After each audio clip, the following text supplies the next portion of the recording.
আজকে বানাবো আলুর পরোটা। দেখো গরম গরম আলুর পরোটা কী যে ভালো লাগে।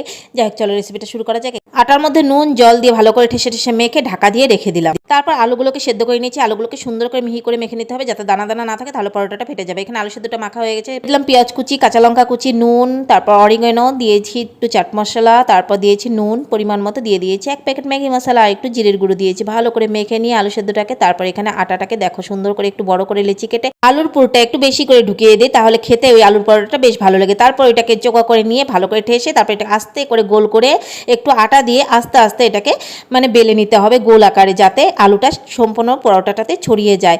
সুন্দর করে ছড়িয়ে নিয়েছি। এখন সুন্দর করে ভেজে নেব। তো এক পিঠ উল্টিয়ে দেখলাম ভাজা ভাজা হয়ে গেছে, দিয়ে দিলাম সাদা তেল, বা ঘি দিয়েও ভাজতে পারো। আর ময়দার পরোটা খাওয়াটা তো ভালো না, সেই জন্য কিন্তু আমি আটারটাই বানিয়েছি। তোমরা চাইলে কিন্তু এটার মধ্যে আদা রসুন কুচিও দিতে পারো, আরও বেশি ভালো লাগে। এইভাবে বানালে কখনোই আলুর পরোটা ফেটে আলু বেরিয়ে যাবে না। আর গরমে ধরতে পারছি না, খেতে এতটা ভালো হয়েছিল। ভিডিওটা ভালো লাগলে একটা লাইক করে দিও।